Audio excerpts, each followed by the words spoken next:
Hello साथियों, exam अड्डा 11 YouTube platform पर आप सभी विद्यार्थियों का स्वागत है। यूपी ट्रिपल एस सी पेट एग्जाम्स की प्रिपरेशन करने वाले सभी विद्यार्थियों के लिए ये सेशन बहुत ही महत्वपूर्ण होगा। आज का हमारा जो टॉपिक है ज्योग्राफी का टॉपिक होगा। इसमें आप सभी विद्यार्थियों को संपूर्ण रिविजन्स कराया जाएगा संभावित प्रश्नों के साथ में, जो आपकी एग्जाम्स के लिए बहुत ही हेल्पफुल होगा। सभी विद्यार्थी पूरी क्लास को ज़रूर देखिएगा, क्योंकि ऐसे प्रश्न लेकर आया हूँ जो आपके एग्जाम्स के लिए बहुत ही हेल्पफुल होगा। जो भी विद्यार्थी सेशंस को देख रहे हैं, एक बार सेशंस को शेयर कर दें। जो विद्यार्थी चैनल्स पे नए हैं वो चैनल्स को सब्सक्राइब कर दें। चलिए ज़्यादा ना देर करते हुए सेशन को स्टार्ट करते हैं। देखिए विद्यार्थी, फर्स्ट जो क्वेश्चन है हमारा, क्षेत्रफल के क्रम में भारत के 3 बड़े राज्य कौन कौन से हैं। ठीक है, आप सभी विद्यार्थी जरूर बताएं। ठीक है, राजस्थान, मध्य प्रदेश, महाराष्ट्र। ठीक है, मध्य प्रदेश, राजस्थान, महाराष्ट्र, महाराष्ट्र, राजस्थान, मध्य प्रदेश, मध्य प्रदेश, महाराष्ट्र, राजस्थान। इसमें से क्षेत्रफल के क्रम में भारत के 3 बड़े राज्य ऐसे कौन से हैं। ठीक है, आप सभी विद्यार्थी जरूर बताएं। हमारा जो राइट आंसर हो जाएगा ये Rajasthan, Madhya Pradesh, Maharashtra, right answer A हो जाएगा। ठीक है, उसके बाद में ये भारत के मतलब क्षेत्रफल की दृष्टि से 3 बड़े राज्य हैं। ठीक है, उसके बाद भी उत्तर प्रदेश का जो नंबर आता है, चौथे नंबर पे उत्तर प्रदेश आ जाता है। ठीक है, राजस्थान, मध्य प्रदेश, महाराष्ट्र, उत्तर प्रदेश, है ना। ये क्षेत्रफल के क्रम में भारत के राज्य हो गए। उसके बाद में अगर यहीं पे बात कर ले भारत के छोटे राज्य कौन कौन से हैं। अगर हम छोटे राज्य की बात कर ले, भारत के छोटे राज्य, ठीक है, तो यहाँ पे क्या हो जाएगा हमारा, गोवा, सिक्किम, त्रिपुरा, नागालैंड हो जाएगा। सभी विद्यार्थी ध्यान से पूरी क्लास को जरूर देखिएगा, है ना। गोवा हो जाएगा, सिक्किम हो जाएगा, गोवा, सिक्किम, त्रिपुरा, नागालैंड, त्रिपुरा, नागालैंड। ठीक है, ये छोटे राज्य हो जाएंगे। ठीक है, क्षेत्रफल के क्रम में ये छोटे राज्य हो जाएंगे। और उसके बाद में क्षेत्रफल के क्रम में बड़े राज्य राजस्थान, मध्य प्रदेश, महाराष्ट्र, उत्तर प्रदेश। ठीक है, आप सभी विद्यार्थियों से मैं पूछूंगा भारत में सबसे छोटा जिला कौन सा है, उसका नाम बताएं। ठीक है, भारत का सबसे छोटा जिला कौन सा है। अगर हम जिला की बात करें, सबसे छोटा जिला कौन सा है, सबसे छोटा जिला। ठीक है, सबसे छोटा जिला कौन सा है, उसके बाद में सबसे बड़ा जिला कौन सा है। ठीक है, सभी विद्यार्थी जरूर बताएं। ठीक है, देखिए सबसे छोटा जिला जो हो जाएगा ये हमारा माहे हो जाएगा। ठीक है, माहे जो हमारा यूनियन टेरिटरी, सॉरी केंद्र शासित जो प्रदेश है पांडुचेरी, ठीक है, उसका एक जिला है माहे। ठीक है, माहे जो हो जाएगा ये हमारा सबसे छोटा भारत का जिला हो जाएगा। उसके बाद में सबसे बड़ा जो हमारा जिला हो जाएगा ये गुजरात का कच्छ हो जाएगा। गुजरात का कच्छ जो जिला है ये सबसे बड़ा जिला है भारत का, और सबसे छोटा जो जिला है ये माहे है। ठीक है, सभी विद्यार्थी जरूर याद रखिएगा, ये जो माहे है ये केरल में स्थित है। ठीक है, और पुडुचेरी का ये जिला है। ठीक है, उसके बाद में आप सभी विद्यार्थी बताइएगा, है ना, भारत के ऐसे राज्य जो ना तो समुद्री सीमा बनाते हैं और ना ही अंतर्राष्ट्रीय सीमा लगाते हैं। ऐसे 5 राज्य कौन से हैं जो भारत के ना तो ही समुद्री सीमा लगाते हैं और ना ही अंतर्राष्ट्रीय सीमा करते हैं। ऐसे 5 राज्यों के नाम बताइएगा आप सभी विद्यार्थी। तो देखिए हमारे जो 5 राज्य हैं वो कौन कौन से हैं। हरियाणा हो गया, ठीक है, हरियाणा हो गया। उसके बाद में मध्य प्रदेश हो गया, मध्य प्रदेश हो गया। छत्तीसगढ़ हो गया, ठीक है, और उसके बाद में तेलंगाना हो गया, तेलंगाना हो गया। उसके बाद में झारखंड हो गया। ठीक है, ये 5 राज्य ऐसे हैं जो ना समुद्री सीमा बनाते हैं और ना ही अंतर्राष्ट्रीय सीमा बनाते हैं। 5 राज्य ऐसे हैं, हरियाणा, मध्य प्रदेश, छत्तीसगढ़, तेलंगाना, झारखंड। 5 राज्य ऐसे हैं जो ना ही अंतर्राष्ट्रीय सीमा बनाते हैं और ना ही समुद्री सीमा बनाते हैं। ठीक है, उसके बाद में नेक्स्ट क्वेश्चन पे आते हैं। नेक्स्ट जो क्वेश्चन है हमारा, भारत और पाकिस्तान के बीच की सीमा रेखा को क्या कहा जाता है। ठीक है, भारत और पाकिस्तान के बीच की सीमा रेखा को क्या कहा जाता है। ठीक है, सभी विद्यार्थी जरूर बताएं। ठीक है, भारत और पाकिस्तान के बीच में जो सीमा रेखा उसे हम क्या कहते हैं, रेड क्लिफ रेखा कहते हैं। उसके बाद में नेक्स्ट बताइए, जैसे यहाँ पे क्या है, मैकमोहन रेखा है। ठीक है, मैकमोहन रेखा किस किस देश के बीच में पड़ता है। ठीक है, मैकमोहन जो रेखा है ये चीन और भारत के बीच में पड़ता है। मैकमोहन जो रेखा है ये चीन और भारत के बीच में पड़ता है। आप सभी विद्यार्थी जरूर बताइएगा। ठीक है, 8 डिग्री चैनल्स जो होता है और 9 डिग्री चैनल्स, है ना, ये किन देशों के बीच में होता है, 8 डिग्री चैनल्स और 9 डिग्री चैनल्स। ठीक है, 8 डिग्री चैनल्स जो है मालदीप और मिनिकॉय के बीच में। ठीक है, मालदीप और मिनिकॉय को अलग करता है। 8 डिग्री चैनल्स जो है मालदीप और मिनिकॉय। ठीक है, उसके बाद में हमारा जो 9 डिग्री चैनल्स है ये मिनिकॉय और लक्षद्वीप की को अलग करता है। ठीक है, मिनिकॉय और लक्षद्वीप के बीच में पड़ता है। जो 9 डिग्री चैनल्स है ये मिनिकॉय और लक्षद्वीप के बीच में पड़ता है। ठीक है, सभी विद्यार्थी जरूर याद रखिएगा। जैसा कि मैंने बताया, भारत और पाकिस्तान के बीच की सीमा रेखा को क्या कहते हैं? रेड क्लिफ कहते हैं। ठीक है, और भारत और चीन के बीच की जो रेखा होती है उसे मैकमोहन रेखा करते हैं। ठीक है, और मालदीव और मिनिकॉय के बीच में 8 डिग्री चैनल्स पड़ता है। उसके बाद में मिनिकॉय और लक्षद्वीप के बीच में 9 डिग्री चैनल्स पड़ता है। ठीक है, सभी विद्यार्थी जरूर याद रखिएगा। उसके बाद में नेक्स्ट क्वेश्चन पे आते हैं। नेक्स्ट क्वेश्चन जो हमारे भारतीय मानक समय अंश डिग्री पूर्वी देशांतर के अनुरूप है ना, कितनी डिग्री पे होता है? इसका हमारा जो राइट आंसर हो जाएगा, राइट आंसर यहाँ पे बी हो जाएगा। ठीक है, 42.5 डिग्री जो है, ठीक है, ये भारतीय मानक अंश डिग्री पूर्वी देशांतर के अनुरूप होता है। उसके बाद भी 5 ऐसे राज्य, ठीक है, ये बताइए भारत मानक समय जो रेखा है, ठीक है, ऐसे कितने राज्यों के बीच में स्पर्श करता है? ठीक है, तो जो भारतीय मानक रेखा जो है ये 5 राज्यों के बीच में स्पर्श करता है। वो कौन से हैं? उत्तर प्रदेश है, मध्य प्रदेश है, उसके बाद में छत्तीसगढ़ है। ठीक है, छत्तीसगढ़ है, उत्तर प्रदेश हो गया, मध्य प्रदेश हो गया, छत्तीसगढ़ हो गया, उड़ीसा हो गया। ठीक है, उड़ीसा हो गया और आंध्र प्रदेश। ठीक है, ये 5 राज्य ऐसे हैं जो भारतीय मानक समय रेखा इन राज्यों के बीच से गुजरती है। ठीक है, कौन कौन से हैं वो? उत्तर प्रदेश, मध्य प्रदेश, छत्तीसगढ़, उड़ीसा और आंध्र प्रदेश। ठीक है, आप सभी विद्यार्थी जरूर बताइएगा। ठीक है, यहाँ पे जो भारतीय मानक समय रेखा को जो लिया जाता है, ठीक है, वो किस किस जगह से लिया जाता है? तो इलाहाबाद के नैनी से लिया जाता है। ठीक है, इलाहाबाद के नैनी से लिया जाता है। ठीक है, इलाहाबाद के नैनी से, ठीक है, लिया जाता है। ठीक है, उसके बाद में नेक्स्ट क्वेश्चन पे आते हैं। नेक्स्ट जो हमारा क्वेश्चन है, गोबी मरुस्थल किस देश में स्थित है? मैक्सिको, मंगोलिया, सोमालिया, मिस्र।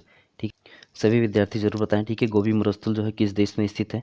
ये कहाँ पे है? ये मंगोलिया में है। ठीक है, गोबी मरुस्थल जो है कहाँ पे है? मंगोलिया पे है। उसके बाद में अन्य मरुस्थल की बात कर लेते हैं। जैसे आप सभी विद्यार्थियों को मैं बताता हूँ, आप सभी विद्यार्थी बताइएगा। ठीक है, सहारा का मरुस्थल कहाँ पड़ता है? ठीक है, सहारा मरुस्थल। उसके बाद में आप सभी विद्यार्थी बताइएगा थार का मरुस्थल। ठीक है, उसके बाद में आप सभी विद्यार्थी जरूर बताए तकला। ठीक है, उसके बाद में दस्त ये लुट मरुस्थल है ना, ये कहाँ पे पड़ता है? उसके बाद में दस्त ये काबिर मरुस्थल कहाँ पे पड़ता है? उसके बाद में रूप उल खाली मरुस्थल कहाँ पे पड़ता है? उसके बाद में तकला मरुस्थल, तकला मरुस्थल कहाँ पे पड़ता है? ठीक है, सभी विद्यार्थी जरूर बताएं। ठीक है, ये अन्य मरुस्थल हैं। ठीक है, यहाँ पे जो है सहारा का जो हमारा मरुस्थल है ये कहाँ पे है? अफ्रीका में है। अफ्रीका में पड़ता है। सहारा मरुस्थल कहाँ पे पड़ता है? अफ्रीका में पड़ता है। उसके बाद में थार का मरुस्थल जो है कहाँ पे पड़ता है? अपने देश भारत में पड़ता है। उसके बाद में तकला माकन जो है, तकला माकन जो मरुस्थल वो कहाँ पे पड़ता है? ये चीन में पड़ता है। ठीक है, उसके बाद में दस्त ये लुट जो मरुस्थल है कहाँ पे होता है? ये ईरान में पड़ता है। ठीक है, दस्त ये लुट जो मरुस्थल है कहाँ पे है? ईरान पे है। उसके बाद दस्त ये काबिर मरुस्थल कहाँ पे है? ठीक है, ये दोनों कहाँ पे हैं? ये दोनों ईरान में हैं। ठीक है, दस्त ये लुट और दस्त ये काबिर, ये दोनों मरुस्थल कहाँ पे हैं? ईरान में है। उसके बाद में रूब अली खाली जो मरुस्थल है ये कहाँ पे है? ये सऊदी अरब में है। कहाँ पे है ये? सऊदी अरब में है। ठीक है, कहाँ पे है ये? सऊदी अरब में है। ये सभी मरुस्थल अन्य मरुस्थल के मैंने बता दिया। सभी विद्यार्थी जरूर याद रखिएगा, बहुत ही इंपॉर्टेंट टॉपिक है। ठीक है, उसके बाद में तकला माकन के मैंने बता दिया। तकला माकन जो है ये आपका चीन में पड़ता है। ठीक है, उसके बाद में नेक्स्ट क्वेश्चन पे आते हैं। नेक्स्ट जो हमारा क्वेश्चन है यहाँ पे है दस्त ये लुट अवस्थित है। ठीक है, जैसा कि अभी विद्यार्थी मैंने आप सभी को इसके पहले की क्वेश्चन में बताया, ये ईरान में है। दस्त ये लुट अवस्थित है, ये ईरान का मरुस्थल है, ये यहाँ पे स्थित है। उसके बाद में नेक्स्ट क्वेश्चन पे आ जाते हैं। नेक्स्ट क्वेश्चन से निम्न में से सबसे छोटा महाद्वीप कौन सा है? ठीक है, सबसे छोटा महाद्वीप कौन सा है? जरूर बताएं विद्यार्थी। Antarctica, Asia, Europe, Australia. ठीक, सभी विद्यार्थी जरूर बताएं। ठीक है, सबसे छोटा जो हमारा महाद्वीप है वो कौन सा है? ऑस्ट्रेलिया महाद्वीप है। देखिए, महाद्वीपों के बारे में बात करते रहो। विश्व में कुल टोटल कितने महाद्वीप हैं? 7 महाद्वीप है। सबसे बड़ा जो महाद्वीप है वो कौन सा है? सबसे बड़ा महाद्वीप एशिया है। ठीक है, उसके बाद में एशिया के बाद में क्या आ जाता है? हमारा अफ्रीका आ जाता है। एशिया के बाद में क्या आता है? अफ्रीका आता है। अफ्रीका के बाद में नॉर्थ अमेरिका आता है। नॉर्थ अमेरिका के बाद में साउथ अमेरिका आता है। साउथ अमेरिका के बाद में क्या आ जाता है? हमारा अंटार्कटिका आ जाता है। ठीक है, साउथ अफ्रीका के बाद में अंटार्कटिका, अंटार्कटिका के बाद में यूरोप आ जाता है। यूरोप के बाद में क्या आ जाता है? हमारा ऑस्ट्रेलिया आ जाता है। ठीक है, यूरोप के बाद में ऑस्ट्रेलिया। ठीक है। ये सातों महाद्वीप है, ऐसे क्रम में लगाने के लिए एग्जाम्स में आ जा सकता है, इसलिए आपसे विद्यार्थी जरूर याद रखिएगा। सबसे बड़ा मरुस्थल जो है, सॉरी, सबसे बड़ा जो महाद्वीप है कौन सा है? एशिया। उसके बाद में Africa, north America, south America, Antarctica, Europe, Australia. सबसे छोटा जो है ऑस्ट्रेलिया। सबसे बड़ा जो महाद्वीप है कौन सा है? एशिया। उसके बाद में नेक्स्ट क्वेश्चन पे आते हैं। नेक्स्ट क्वेश्चन है, हार्न ऑफ अफ्रीका के अंग हैं अल्जीरिया, मोरक्को तथा पश्चिम सहारा, लीबिया, सूडान तथा मिस्र, सोमालिया, इथोपिया तथा जिबूती, जिम्बाब्वे, बोत्सवाना तथा अंगोला। इसमें से कौन सा राइट आंसर होगा? सभी विद्यार्थी जरूर बताएं। देखिए यहाँ पे हार्न अफ्रीका के जो अंग है, यहाँ पे हमारा राइट आंसर हो जाएगा, सी हो जाएगा, सोमालिया, इथोपिया तथा जिबूती। उसके बाद में क्या होता है? एक और है यहाँ पे, क्या है? इरिट्रिया। ठीक है, इरिट्रिया जो है ये क्या है? ठीक है, ये चारों जो हैं ये क्या है? हार्न अफ्रीका के अंग है। ठीक है, सोमालिया, इथोपिया, जिबूती और इरिट्रिया ये किसके हैं? हार्न अफ्रीका के ये अंग है। उसके बाद में नेक्स्ट बात करते हैं, अफगानिस्तान के साथ भारतीय सीमा की लंबाई क्या है? ठीक है, सभी विद्यार्थी जरूर बताएं। ठीक है, अफगानिस्तान के साथ भारतीय सीमा की लंबाई कितनी है? ठीक है, सभी विद्यार्थी जरूर बताएं। देखिए यहाँ पे जो अफगानिस्तान के साथ 106 किलोमीटर सीमा साझा करता है, और जो अफगानिस्तान है एक यूनियन टेरिटरी से केवल सीमा साझा करता है भारत की, वो कौन सा है? लद्दाख है। वो कौन सा है? लद्दाख है। ये एक ही के साथ है ना, भारत के एक ही राज्य से सीमा साझा करता है, वो यूनियन है ना, केंद्र शासित प्रदेश है, वो कौन सा है? लद्दाख है। ठीक है, 106 किलोमीटर सीमा साझा करता है।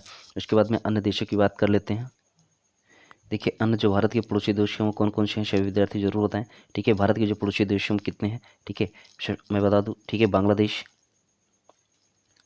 बांग्लादेश। ठीक है, उसके बाद में क्या है? हमारा चीन है।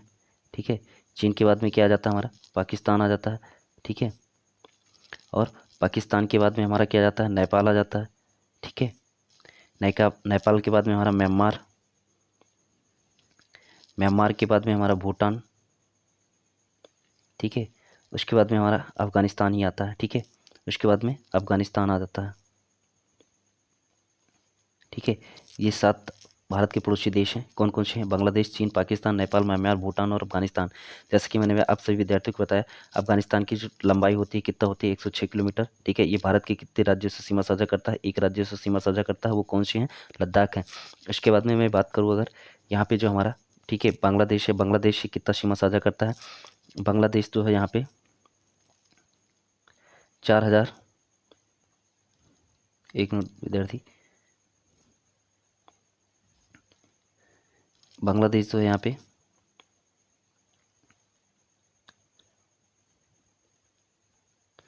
बांग्लादेश जो यहाँ पे 4096 पॉइंट, ठीक है, 7 किलोमीटर सीमा साझा करता है। उसके बाद में यहाँ पे हम बात कर लेगा चीन का। चीन जो यहाँ पे हमारा, ठीक है, 3488 किलोमीटर ये सीमा साझा करता है। ठीक है, उसके बाद में नेक्स्ट जो बात कर ले हम, नेक्स्ट बात कर लें अगर हमारा पाकिस्तान जो है ये 3323 किलोमीटर सीमा साझा करता है। उसके बाद जो नेपाल है ये कितना सीमा साझा करता है? ये 17, ठीक है, 1750 किलोमीटर सीमा साझा करता है। ठीक है, उसके बाद में म्यांमार जो है ये 1633 किलोमीटर सीमा साझा करता है। ठीक है, 1633 नहीं 1643 किलोमीटर ये सीमा साझा करता है। उसके बाद में भूटान जो है, भूटान ये 699 किलोमीटर सीमा साझा साझा करता है। उसके बाद में अफगानिस्तान जो है 106 किलोमीटर सीमा साझा करता है। उसके बाद में सभी विद्यार्थी है ना जरूर नोट कर लीजिएगा। मैं आप सभी विद्यार्थियों को बताता हूँ बांग्लादेश जो है ये किन किन राज्यों के साथ सीमा साझा करता है भारत के। ठीक है, बांग्लादेश जो है किन किन राज्यों के साथ में सीमा साझा करता है इस, है ना, सभी विद्यार्थी जरूर देखिएगा। बांग्लादेश जो है ये किन किन राज्यों से सीमा साझा करता है? यहाँ पे हमारा लद्दाख हो जाएगा। ठीक है,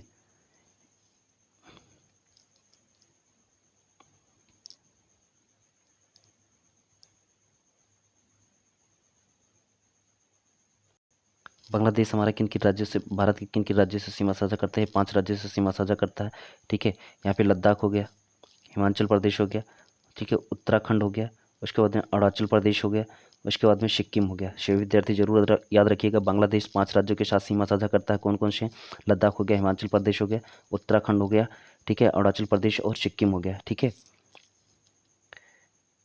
एक मिनट विद्यार्थी, थोड़ा सा मिस्टेक हो गया, ये जो है, ठीक है, ये चीन से सीमा साझा करता है। ठीक है, लद्दाख हो गया, हिमाचल प्रदेश, उत्तराखंड, ठीक है, अरुणाचल प्रदेश और सिक्किम। ठीक है, और बांग्लादेश जो सीमा साझा करता है किन किन राज्यों से करता है?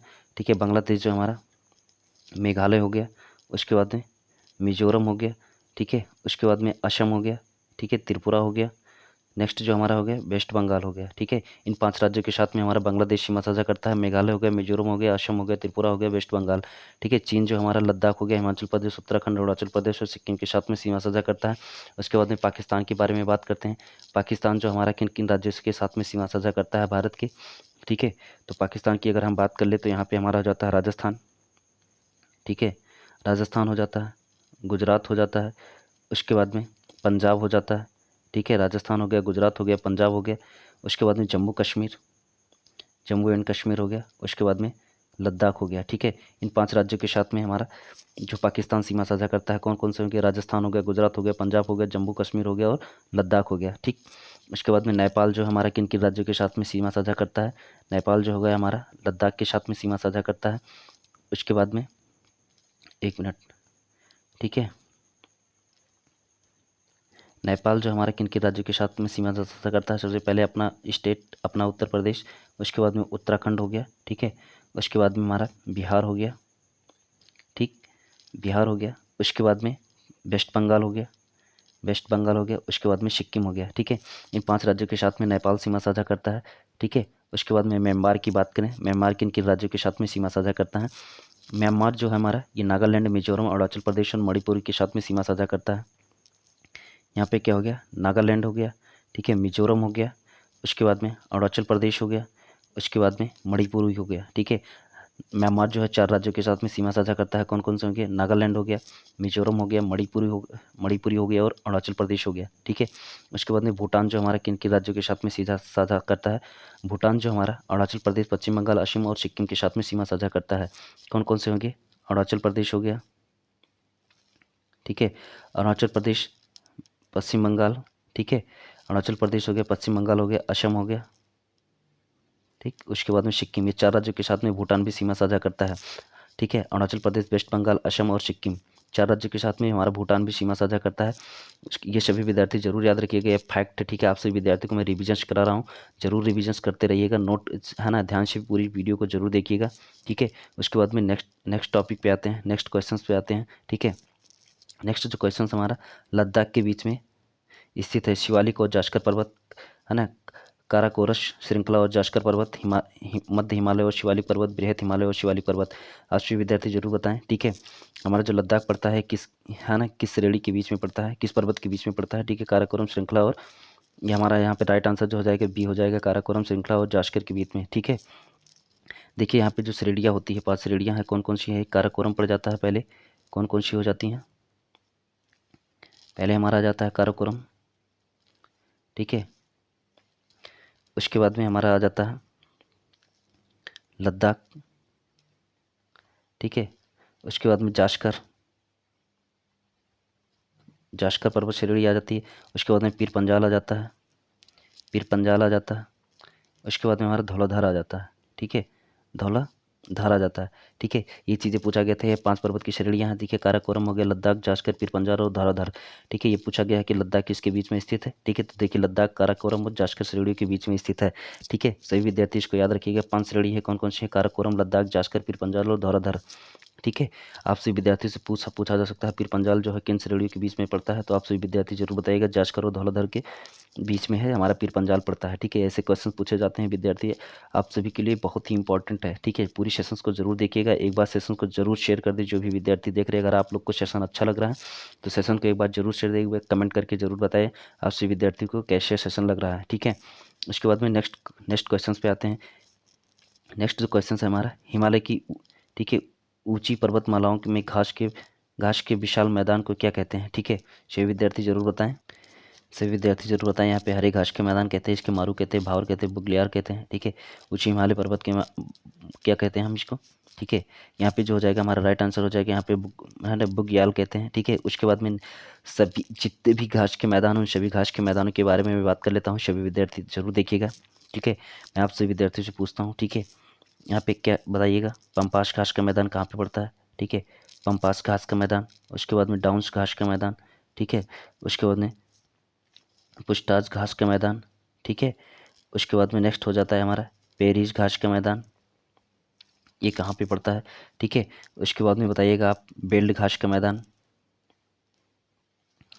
उसके बाद में हिमाचल प्रदेश में है ना, इसके अलावा और कौन सी घास का मैदान पड़ता है? उत्तराखंड में कौन सी घास का मैदान, उत्तराखंड में घास के मैदान को क्या कहते हैं? जम्मू कश्मीर में घास के मैदान को क्या कहते हैं? उसके बाद में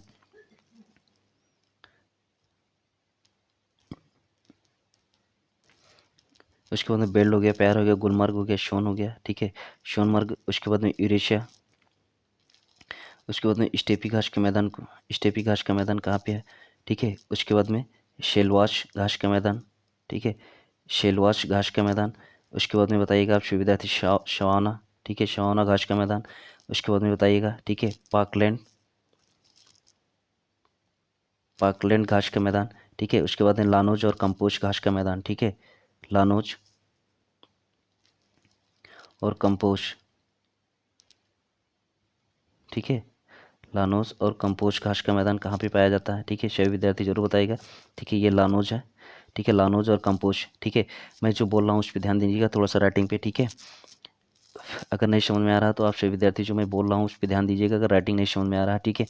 उसके बाद में नेक्स्ट बात करते हैं, यहाँ पे बताता हूँ, ठीक है, पंपास घास का मैदान कहाँ पे पाया जाता है? ठीक है, अर्जेंटीना उरुग्वे में पाया जाता है, ठीक है, अर्जेंटीना, अर्जेंटीना उरुग्वे में, ठीक है।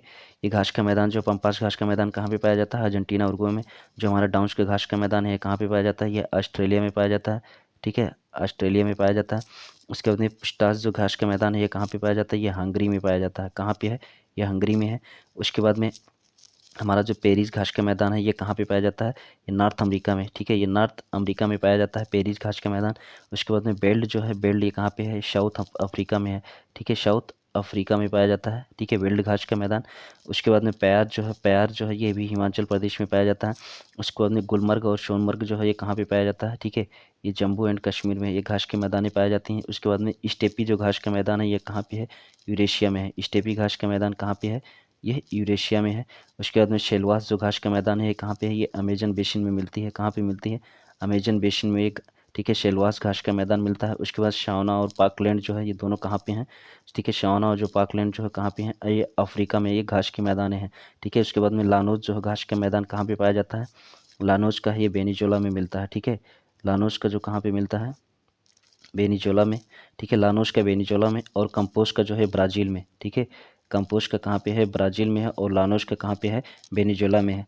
सभी विद्यार्थी जरूर याद रखिएगा, एक बार मैं रिपीट कर देता हूँ, ठीक है। पंपास घास का मैदान जो अर्जेंटीना में, डाउन्स घास का मैदान जो ऑस्ट्रेलिया में, पुस्टास घास का मैदान हंगरी में, पेरी घास का मैदान नॉर्थ अमेरिका में, बेल्ट घास का मैदान साउथ अफ्रीका में, प्यार घास का मैदान हिमाचल प्रदेश का, गुलमर्ग और सोनमर्ग में घास का मैदान जम्मू कश्मीर में, स्टेपी घास का मैदान यूरेशिया में, सेलवास घास का मैदान अमेजन में, शावना और पार्कलैंड का घास का मैदान अफ्रीका में, लानोज का जो है ये वेनेजुएला में, और कंपोज का जो है ब्राज़ील में, ठीक है। ये सभी घास के मैदान है, आप सभी विद्यार्थी जरूर याद रखिएगा।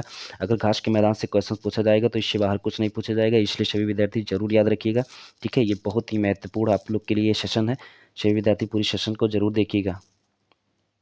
उसके बाद में नेक्स्ट क्वेश्चन पे आते हैं, ठीक है, नेक्स्ट क्वेश्चन पे बात करते हैं।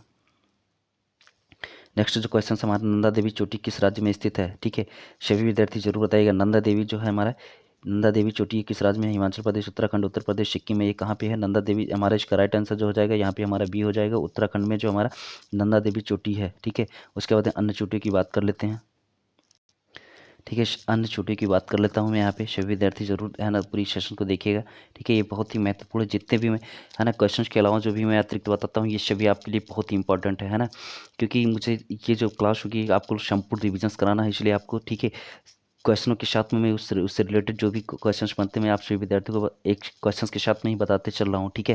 सभी विद्यार्थी पूरी क्लास को ध्यान से देखिएगा, ठीक है। एक बार सेशन को जरूर शेयर कर दे, जो भी विद्यार्थी हमारे चैनल्स पे नए हो चैनल को सब्सक्राइब कर दे अगर आपको सेशन अच्छा लग रहा हो, ठीक है। लाइक भी जरूर करें सेशंस को, ठीक है। अगर आप सभी विद्यार्थी लाइक करके जरूर बताएं कि आप सभी को है ना, अगर आप सभी विद्यार्थी को सेशन अच्छा लग रहा है तो लाइक जरूर करें, ठीक है। उसके बाद मैं बता रहा हूँ यहाँ पे आपसे विद्यार्थियों में पूछूंगा महाराष्ट्र में कौन सी चोटी होती है, ठीक है, महाराष्ट्र की कौन सी चोटी है? नागालैंड की, ठीक है, महाराष्ट्र और नागालैंड, ठीक है। उसके बाद में पूर्वी घाट की चोटी, पूर्वी घाट की चोटी, ठीक है। उसके बाद में पश्चिमी घाट की चोटी, पूर्वी घाट की चोटी, पश्चिमी घाट की चोटी, ठीक है। उसके बाद में अंडमान और निकोबार की, ठीक है, अंडमान निकोबार की चोटी कौन सी है, ठीक है। उसके बाद छोटा नागपुर पठार की चोटी, छोटा नागपुर पठार, छोटा नागपुर पठार की चोटी, ठीक है। उसके बाद में मैकाल रेंज में कौन सी चोटी है, ठीक है, मैकाल रेंज, मैकाल रेंज की चोटी। उसके बाद में विंध्याचल की चोटी बताइएगा, है ना, विंध्याचल में कौन सी चोटी है, विंध्याचल की, ठीक है। उसके बाद में सतपुड़ा, सतपुड़ा क्या बताइएगा, ठीक है। उसके बाद में आप सभी विद्यार्थी जरूर बताइए, जो भी विद्यार्थी जानते हैं, है ना, जिन जिन क्वेश्चंस के बारे में जानते हैं कमेंट करके जरूर बताया करें, ठीक है। उसके बाद में देखिए मैं महाराष्ट्र की जो है, महाराष्ट्र में कौन सी चोटी है, यहाँ पे कलशुबाई है, कौन सी है, कलशुबाई, महाराष्ट्र में कौन सी चोटी है, यहाँ पे कलशुबाई है। उसके बाद में नागालैंड में कौन सी है, नागालैंड में जो है शारामती है, नागालैंड में कौन सी है, शारामती है, ठीक है।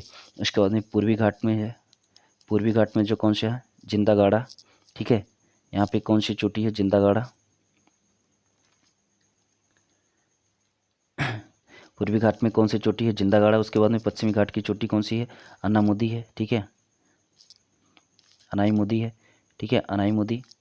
उसके बाद में यहाँ पे जो अंडमान और निकोबार की है कौन सी है, शेंडल, शेंडल पीक है, ठीक है, शेंडल पीक है। उसके बाद में नेक्स्ट जो हमारा छोटा नागपुर पठार में कौन सी चोटी है, पारसनाथ है, ठीक है, छोटा नागपुर पठार की कौन सी चोटी है, पारसनाथ, ठीक है, पारसनाथ है। उसके बाद में मैकाल रेंज की चोटी कौन सी है, मैकाल रेंज में जो कौन सी है, अमरकंटक है, ठीक है, अमरकंटक,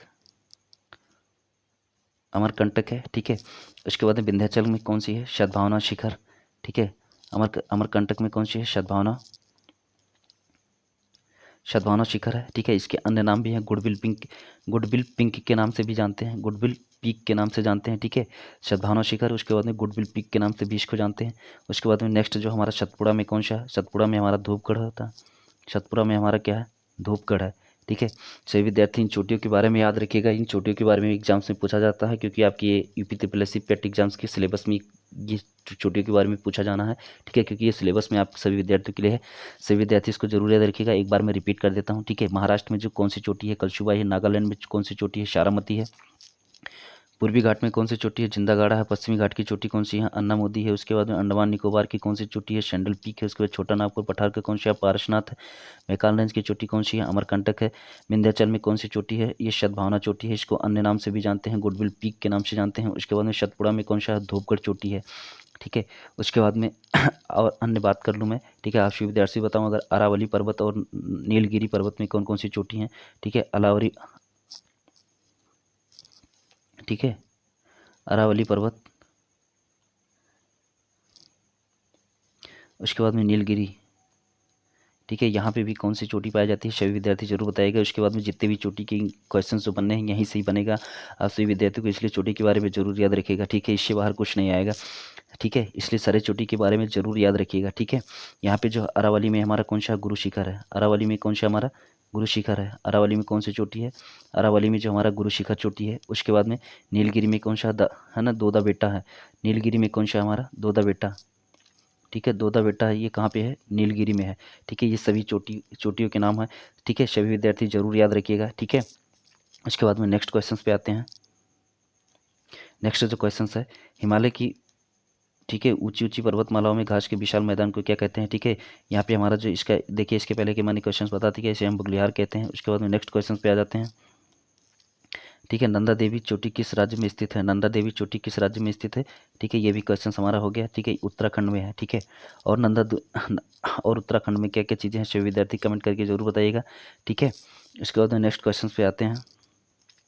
हिमालय पर्वत की किस प्रकार की पर्वत का उदाहरण है, हिमालय पर्वत जो है किस प्रकार के पर्वत का उदाहरण है, वलित पर्वत, ब्लॉक पर्वत, प्राचीन पर्वत, अपशिष्ट पर्वत, ठीक है, सभी विद्यार्थी जरूर बताएं, ठीक है।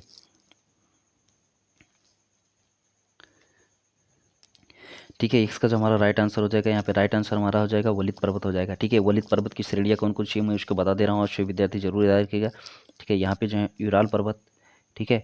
उसके बाद में एंडीज, एंडीज पर्वत, ठीक है, एंडीज पर्वत।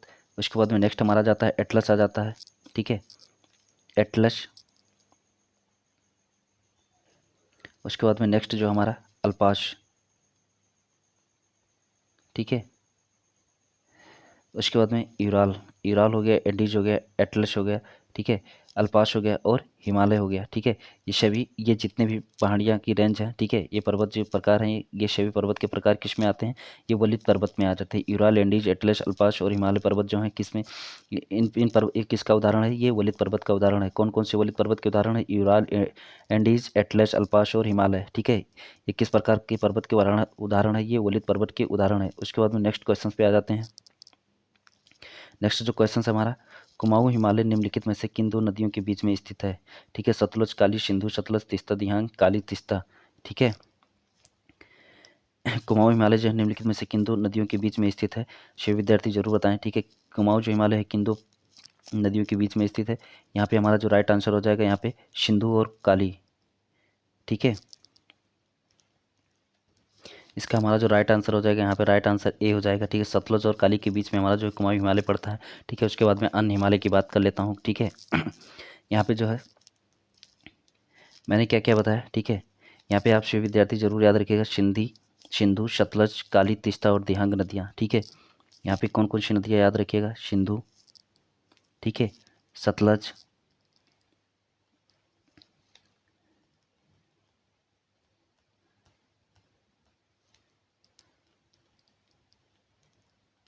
सिंधु हो गया। ठीक है, सतलज, सिंधु, सतलज, काली, तीस्ता, काली, तीस्ता और दिहांग। ठीक है, इन नदियों के बारे में याद रखिएगा, अलग अलग नदी हैं। ठीक है, कौन कौन सी हैं, सिंधु नदी, सतलज नदी, काली नदी, तीस्ता नदी, दिहांग नदी। ठीक है, इन नदियों के बीच बीच में कौन कौन से जो हिमालय पड़ते हैं, इन हिमालय को मैं बता दे रहा हूँ आप सभी विद्यार्थी, आज सभी विद्यार्थियों को। ठीक है, यहाँ पे देखिए जो सिंधु और सतलज के बीच में कौन कौन सी नदियाँ पड़ती है। ठीक है, सिंधु और सतलज के बीच में हमारा जो पड़ता है, कौन सा पड़ता है, हिमालय रेंज पड़ता है। कौन सा पड़ता है, सॉरी कौन सा पड़ता है यहाँ पे, पंजाब पड़ता है। ठीक है, पंजाब हिमालय पड़ता है। सिंधु और सतलज के बीच में कौन सा पड़ता है, पंजाब हिमालय। उसके बाद में सतलज और काली के बीच में कौन सा पड़ता है, यहाँ पे मैंने बताया जैसे कुमाऊं हिमालय। ठीक है, कुमाऊं हिमालय जो है सतलज और काली के बीच में था। काली और तीस्ता के बीच में कौन कौन से पड़ते हैं, काली और तीस्ता के बीच में यहाँ पे हमारा नेपाल हिमालय पड़ जाता है। ठीक है, उसके बाद तीस्ता और दिहांग के बीच में कौन सा पड़ता है, यहाँ पे असम हिमालय पड़ जाता है। ठीक है, असम हिमालय पड़ जाता है। ठीक है, ये सभी विद्यार्थी जरूर याद रखिएगा। ठीक है, ऐसे ही पूछा गया है कुमाऊं हिमालय किन दो नदियों के बीच में पड़ता है, तो कुमाऊं हिमालय जो सतलज और काली नदियों के बीच में पड़ता है। ठीक है, ऐसे अगर पूछा जाए पंजाब हिमालय किन किन नदियों के बीच में पड़ता है, तो सिंध और सतलज के बीच में। पूछा जाए नेपाल हिमालय किस नदियों के बीच में पड़ता है, तो काली और तीस्ता के बाद में। तीस्ता और दिहांग के बीच में कौन सी नदियाँ पड़ती हैं, असम पड़ता है। ठीक है, ये सभी आप सभी विद्यार्थियों के लिए ये कुछ हिमालय थे और नदियाँ थी। ठीक है, अच्छा ये मैं यहाँ पे बताऊँ, जो इन चार भागों में इन पर्वतों को, जो इन हिमालयों को बांटा गया है, किसके द्वारा बांटा गया है। ठीक है, सभी विद्यार्थी जरूर याद रखिएगा, सिडनी बुर्राड व्यक्ति के नामक से चार भागों में बांटा गया है। ठीक है,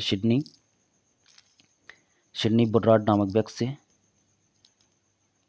से, सिडनी बुर्राड नामक व्यक्ति थे। ठीक है, इन्होंने इन हिमालय पर्वत को चार भागों में बांटा। ठीक है, इन हिमालय को चार भागों में बांटा। ठीक है, सिडनी बुर्राड नामक व्यक्ति ने। उसके बाद में नेक्स्ट क्वेश्चन पे आ जाते हैं।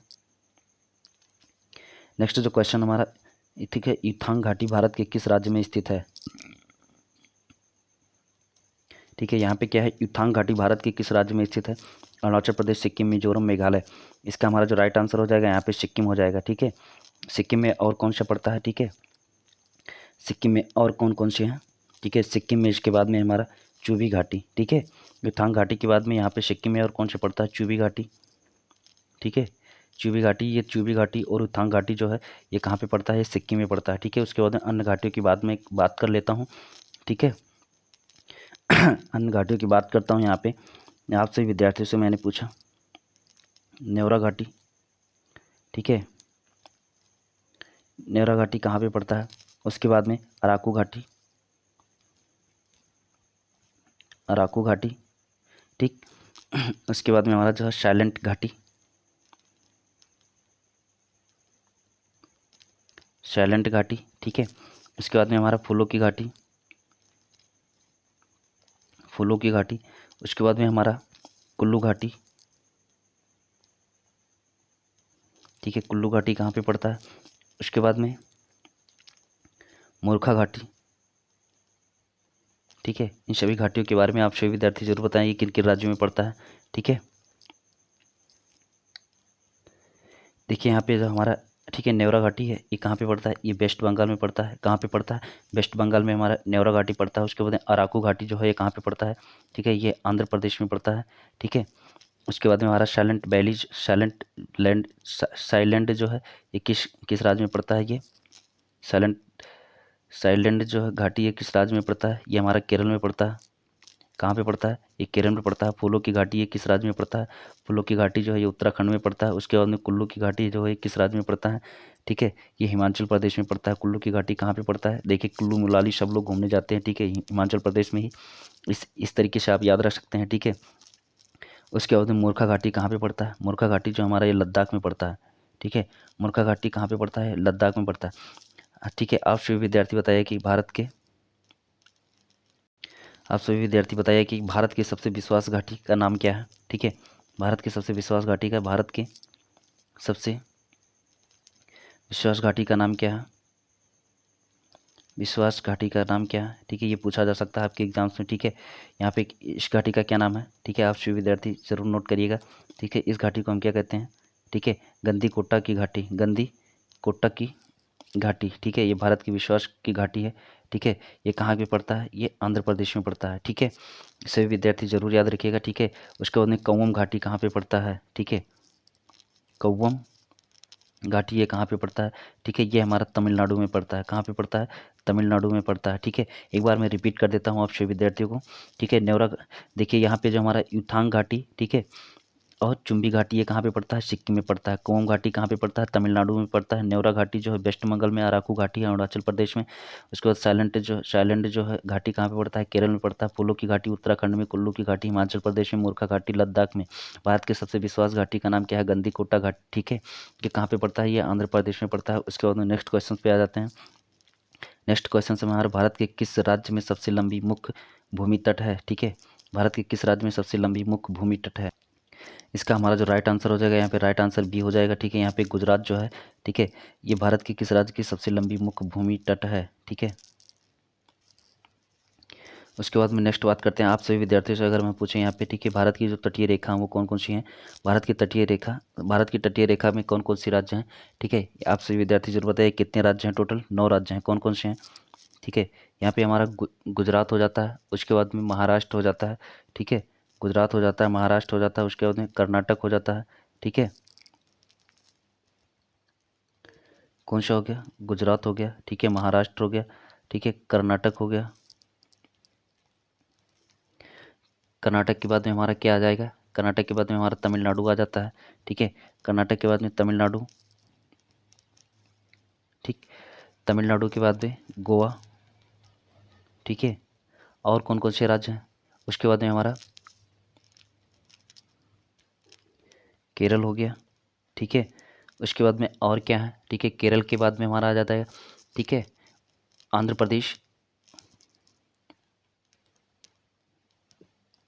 ठीक है, केरल के बाद में आंध्र प्रदेश आ जाएगा। आंध्र प्रदेश के बाद में हमारा क्या आ जाता है?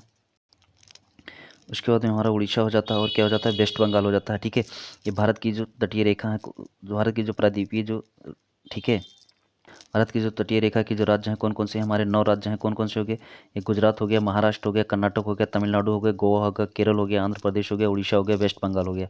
ठीक है, इसके बाद में मैं यहाँ पे बात करूँ, ठीक है, सबसे बड़े राज्य कौन कौन से हैं जो तटीय रेखा सीमा साझा करते हैं, है ना?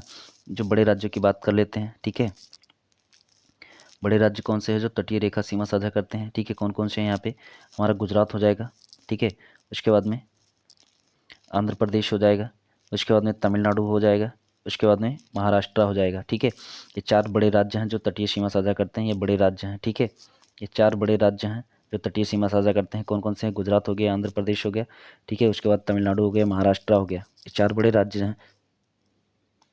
ये 4 बड़े राज्य हैं जो तटीय सीमा साझा करते हैं। उसके बाद में अगर हम यहाँ पे बात करें, भारत की स्थलीय सीमा की लंबाई कितनी है ना? आप सभी विद्यार्थी जरूर बताइएगा, भारत की जो स्थलीय सीमा है, ठीक है, स्थलीय सीमा की लंबाई कितनी है?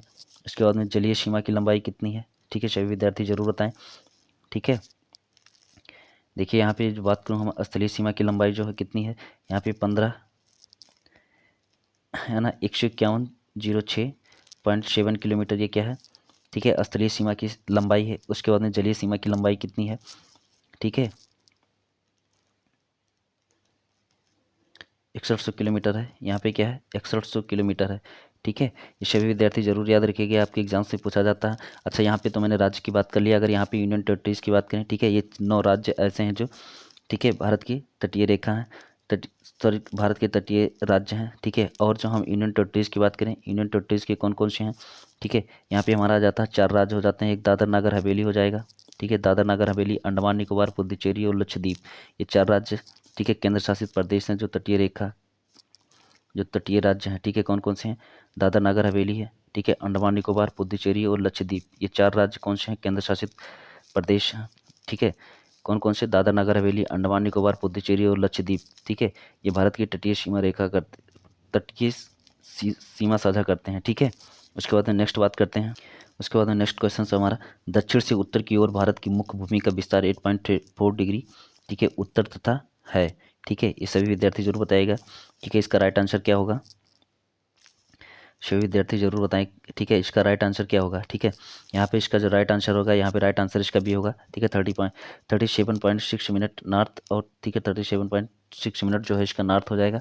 ठीक है, उसके बाद में यहाँ पे देखिएगा कुछ इंपॉर्टेंट फैक्ट आपसे विद्यार्थी जरूर नोट करिएगा। ठीक है, क्योंकि आपके एग्जाम्स के लिए बहुत ही महत्वपूर्ण है, इसलिए इंपॉर्टेंट फैक्ट इसको जरूर नोट कर लीजिएगा। ठीक है, जैसे देखिएगा यहाँ पे क्या है, ये हमारा भारत है। ठीक है, यहाँ पे जो भारत की जो भारत के उत्तरी बिंदु का क्या नाम है, ठीक है, उत्तरी बिंदु को हम क्या कहते हैं, इंदिरा पोल कहते हैं। उसके बाद में दक्षिणी बिंदु को क्या कहते हैं, उत्तरी बिंदु को हम क्या कहते हैं, इंदिरा पोल कहते हैं। ठीक है, उसके बाद में दक्षिणी बिंदु का क्या नाम है, ठीक है, दक्षिणी बिंदु को हम क्या कहते हैं, इंदिरा पॉइंट कहते हैं। क्या कहते हैं, इंदिरा पॉइंट कहते हैं। दक्षिणी बिंदु को हम क्या कहते हैं, इंदिरा पॉइंट कहते हैं। उसके बाद में पूर्वी बिंदु को हम क्या कहते हैं, किबीथू कहते हैं। क्या कहते हैं हम, किबीथू कहते हैं। ठीक है, पूर्वी बिंदु को हम क्या कहते हैं, किबूती कहते हैं। और पश्चिमी बिंदु क्या है भारत की, ठीक है, पश्चिमी बिंदु कौन सी है, ये गुहार मोती है। ठीक है, कौन सा पश्चिमी बिंदु, गुहार मोती है। पश्चिमी बिंदु कौन सी है, गुहार मोती है। ठीक है, आपसे विद्यार्थी इस फैक्ट को जरूर नोट करिएगा, क्योंकि आपके एग्जाम्स के लिए बहुत ही महत्वपूर्ण है। ठीक है, यहाँ पे देखिए जो भारत का उत्तरी बिंदु है ये कौन सा, ठीक है, 37.6 डिग्री, ठीक है, उत्तरी अक्षांश पर। ठीक है, उत्तरी अक्षांश पर होती है। उसके बाद में यहाँ पे जो हमारा किवीटू है ये 97.25 मिनट्स, 97 डिग्री 25 मिनट, ये पूर्वी देशांतर। ठीक है, ये पूर्वी देशांतर। उसके बाद में यहाँ पे जो हमारा इंदिरा पॉइंट है, ये इंदिरा पॉइंट जो है 6 डिग्री 4 मिनट।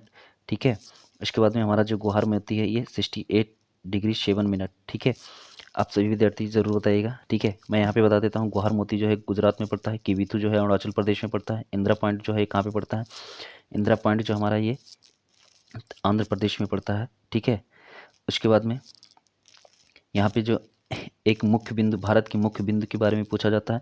मुख्य बिंदु जो है भारत की 8.4 डिग्री पे पड़ता है। ठीक है, ये कहाँ पे पड़ता है, ये तमिलनाडु में पड़ता है।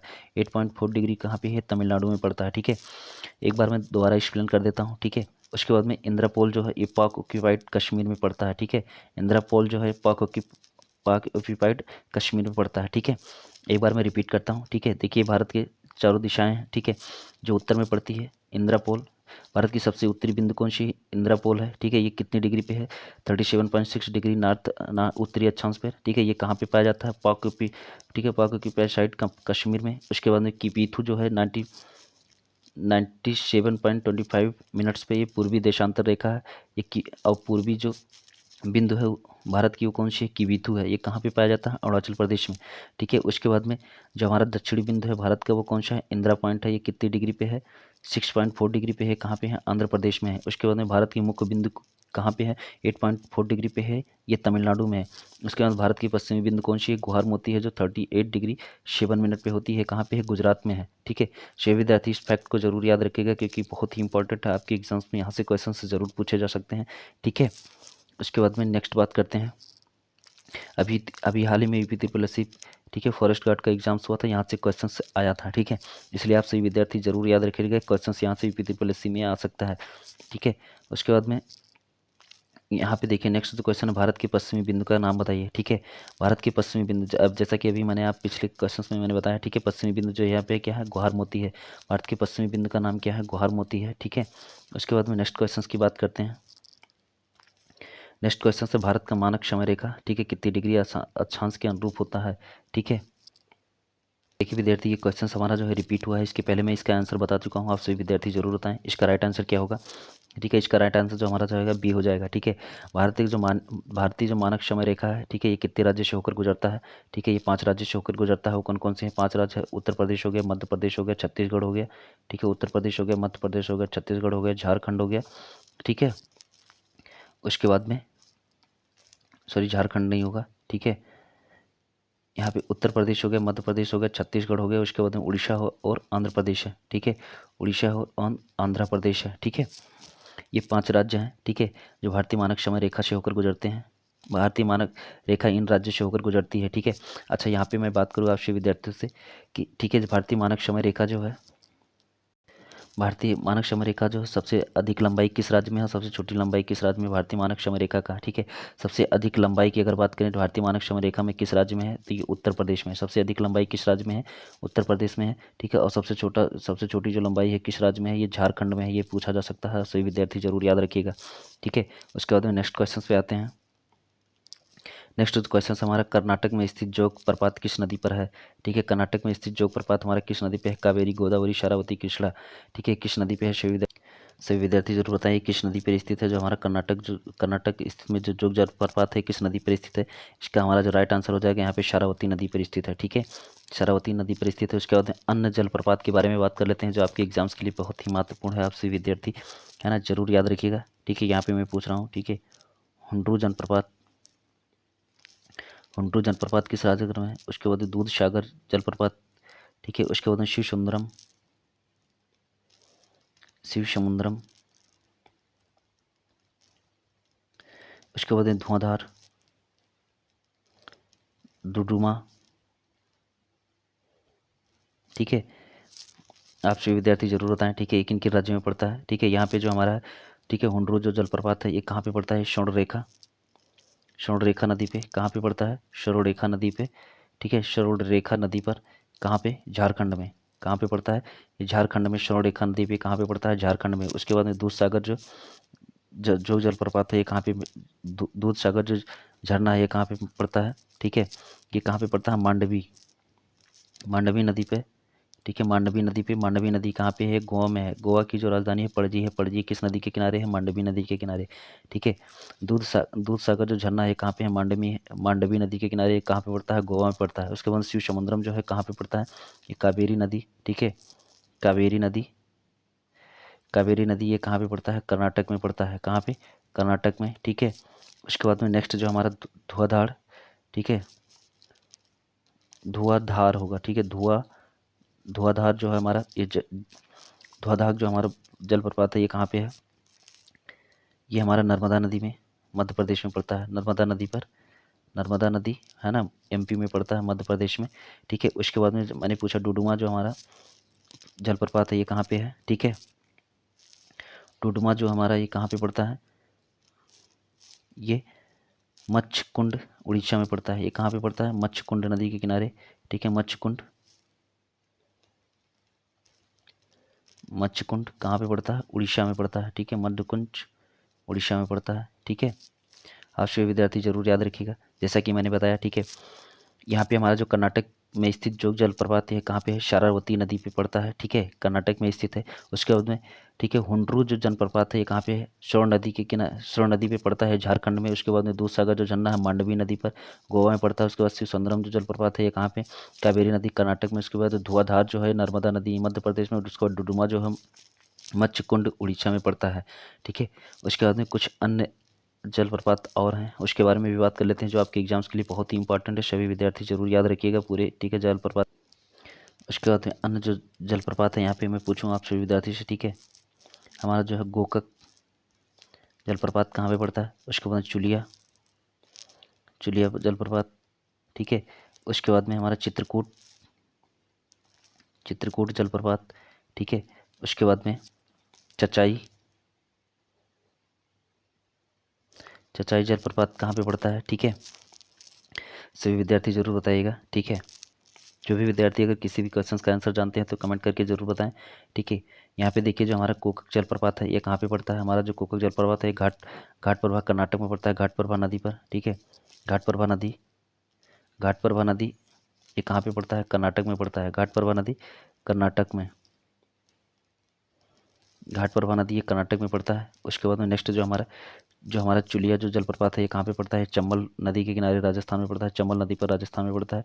चंबल नदी पर कहाँ पर पड़ता है? राजस्थान में पड़ता है। ठीक है, हमारा जो चुलिया जलप्रपात है ये कहाँ पे? चंबल नदी पर राजस्थान में पड़ता है। उसके बाद चित्रकूट जो है ठीक है, इंद्रावती नदी, इंद्रावती नदी, ठीक है, इंद्रावती नदी किस राज्य में है?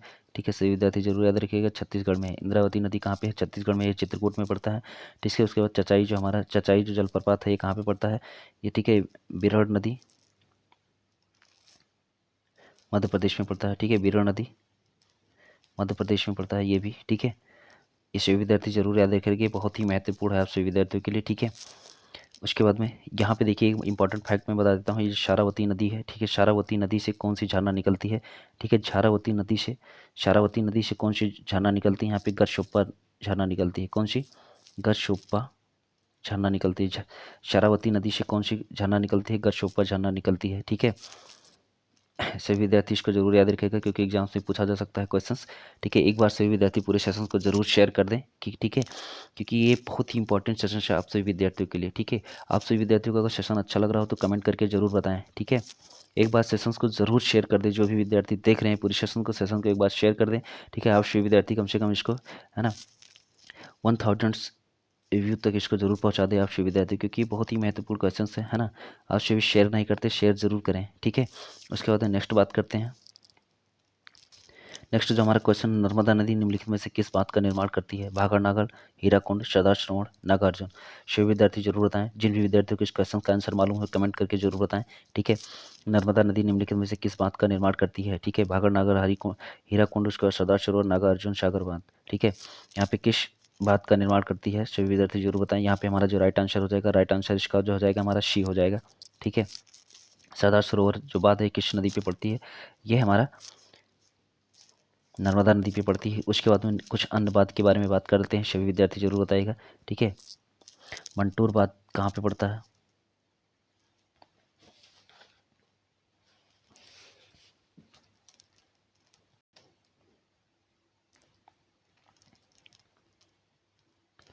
मंटूर बात ये कहाँ पे पड़ता है?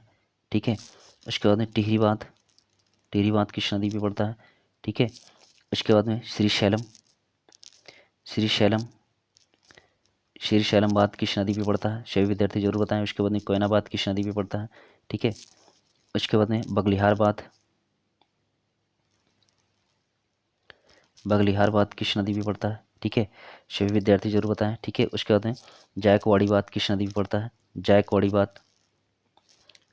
बांध ठीक है किस नदी पे पड़ता है?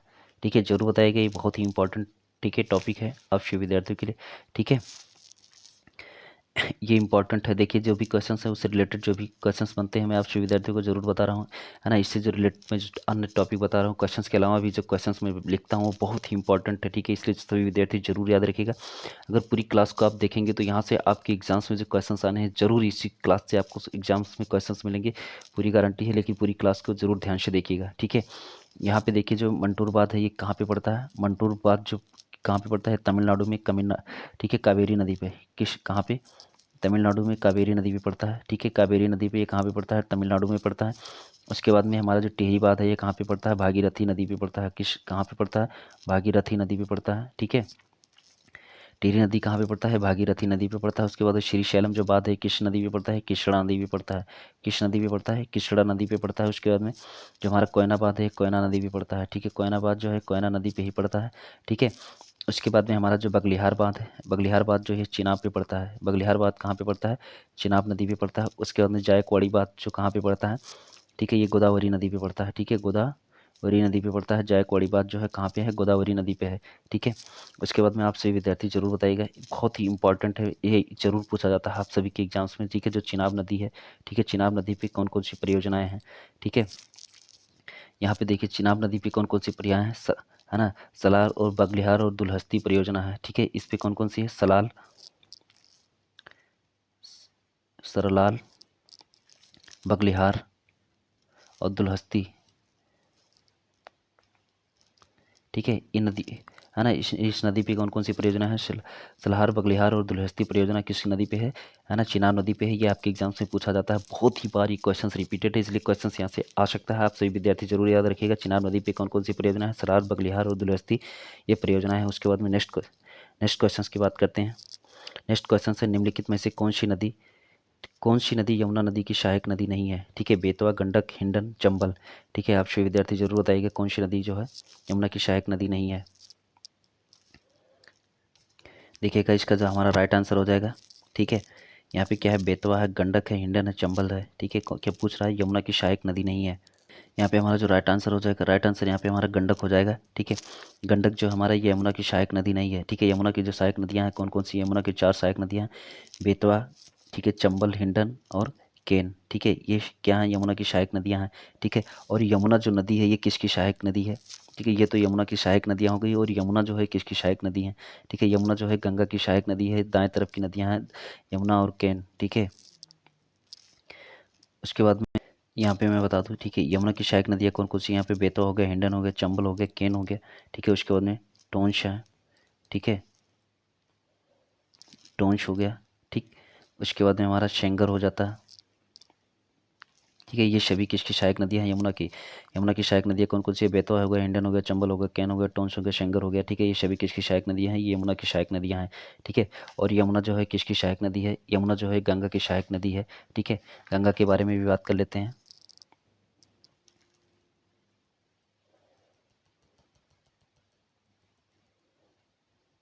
ठीक है। यहाँ पे जो गंगा है, ठीक है, गंगा का जो उद्गम होता है कहाँ से होता है, सभी विद्यार्थी जरूर बताइएगा, ठीक है। गंगा नदी का उद्गम कहाँ से होता है, ठीक है। उसके बाद में गंगा नदी का जो उत्तम होता है ये उत्तराखंड के, ठीक है, उत्तराखंड राज्य के उत्तरकाशी जिले के गौमुख स्थान के निकट गंगोत्री ग्लेशियर से होता है, ठीक है।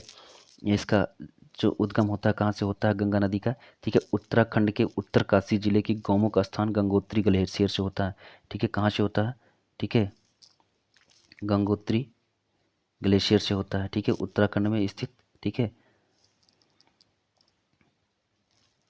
गंगोत्री ग्लेशियर से होता है, ठीक है। और इसकी लंबाई जो है, गंगा की लंबाई कितनी है, 25-25 किलोमीटर है, ठीक है। 25-25 किलोमीटर गंगा की लंबाई है, ठीक है। उसके बाद में अन्य बात करते हैं गंगा के बारे में, ठीक है। ये बहुत ही इंपॉर्टेंट नदी है। यहाँ देखिए आपकी पेट के सिलेबस में जो है नदियों के बारे में यहाँ से क्वेश्चन पूछा जाता है, इसलिए बहुत ही इंपॉर्टेंट है, आप सभी जरूर याद रखिएगा, ठीक है। अच्छा, आप सभी विद्यार्थी जरूर बताइएगा, ठीक है, गंगा को राष्ट्रीय नदी कब घोषित किया गया, ठीक है। गंगा को जो राष्ट्रीय नदी घोषित किया गया है, ठीक है, 4 नवंबर 2008 को इसको, ठीक है, राष्ट्रीय नदी घोषित किया गया था। गंगा को राष्ट्रीय नदी कब घोषित किया गया, 4 नवंबर 2008 को इसको राष्ट्रीय नदी घोषित किया गया, ठीक है। गंगा नदी जो है भारत के कितने राज्य से होकर गुजरती है, ठीक है। गंगा नदी जो है भारत के कितने राज्य से होकर गुजरती है, भारत की ये, ठीक है, 5 राज्य से होकर गुजरती है। वो कौन कौन सी है, ठीक है। यहाँ पे उत्तर प्रदेश हो गया, ठीक है, उत्तराखंड हो गया, उसके बाद में बिहार हो गया,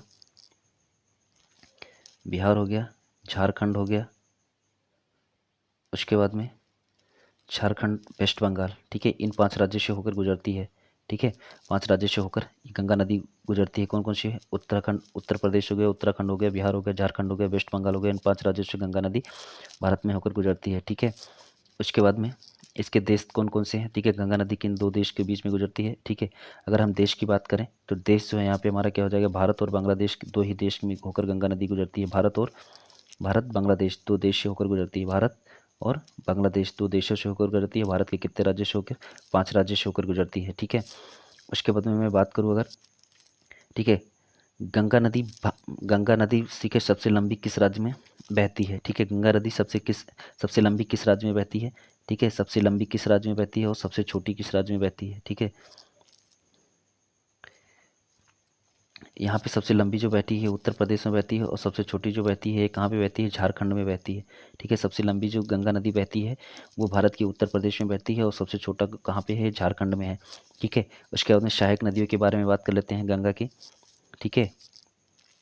गंगा की सहायक नदियाँ कौन कौन सी, सभी विद्यार्थी इस नए फैक्ट को जरूर याद रखिएगा, ठीक है। गंगा की सहायक नदी के बारे में बात कर लेता हूँ।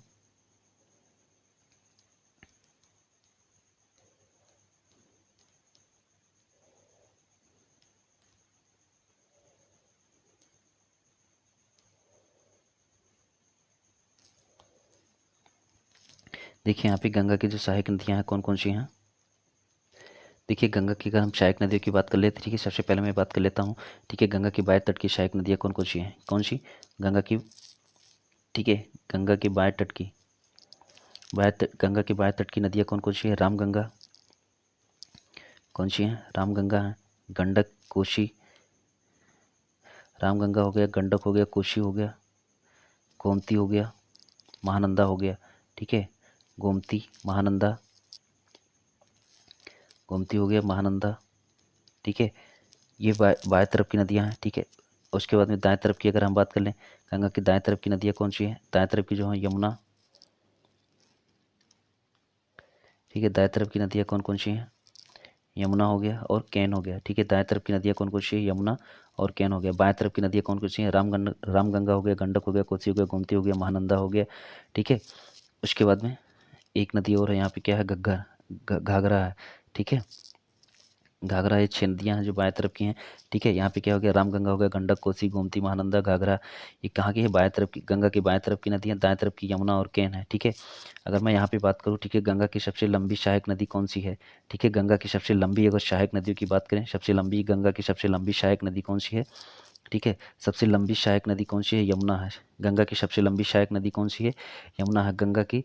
ठीक है, गंगा की जो पहली सहायक नदी है वो कौन सी है? गंगा की जो पहली सहायक नदी है वो रामगंगा है। ठीक है, अगर लंबी की बात करेगा तो ये सबसे लंबी जो सीमा साझा करती है गंगा की, ठीक है, वो कौन सी है? यमुना है। और सबसे पहली जो गंगा की सहायक नदी है वो कौन सी है? रामगंगा है। ठीक है, उसके बाद में, और गंगा के अगर बाएं तट की बात करता है, गंगा के बाएं तट की सबसे अंतिम नदी कौन सी है? ठीक है, पहली नदी रामगंगा है बाएं तट की, और अंतिम नदी कौन सी है? महानंदा है। ठीक है, मैं एक बार रिपीट कर देता हूँ। ठीक है, गंगा की बाएं तरफ की नदियाँ कौन कौन सी है? रामगंगा, गंडक, कोसी, गोमती, महानंदा, घाघरा। ठीक है, दाएं तरफ की नदियाँ जो है यमुना और कैन। ठीक है, गंगा की अगर बाएं तरफ की पहली नदी कौन सी है? रामगंगा। ठीक है, और गंगा के बाएं तरफ की अंतिम नदी कौन सी है? महानंदा। दाएं तरफ की नदियाँ कौन कौन सी हैं? सहायक नदियाँ यमुना और कैन है। ठीक है, गंगा की सबसे लंबी सहायक नदी कौन सी है? यमुना है। ठीक है, और क्वेश्चन आपसे विद्यार्थी से पूछा जाता है, ठीक है, गंगा के पे कौन कौन से महानगर स्थित हैं? ठीक है, गंगा पे कौन कौन से महानगर स्थित हैं? तो आपसे विद्यार्थी जरूर याद रखिए कि यहाँ पे देवप्रयाग है, ऋषिकेश है, हरिद्वार है, कानपुर है, प्रयागराज है, वाराणसी है, पटना है। ठीक है, यहाँ पे कितने शहर स्थित हैं? देवप्रयाग, ऋषिकेश, हरिद्वार, कानपुर, प्रयागराज, वाराणसी, पटना, ये सभी राज्य हैं। और सबसे सबसे लंबा, मतलब सबसे बड़ा शहर कौन सा है गंगा के किनारे स्थित? ठीक है, कानपुर शहर है। अगर सबसे बड़ा शहर गंगा नदी के किनारे कौन सा स्थित है? कानपुर है। ठीक है, ये पूछा जा सकता है आपसे विद्यार्थियों के एग्जाम से, इसलिए जरूर याद रखिएगा। ठीक है, उसके बाद में नेक्स्ट बात करते हैं नेक्स्ट क्वेश्चंस की।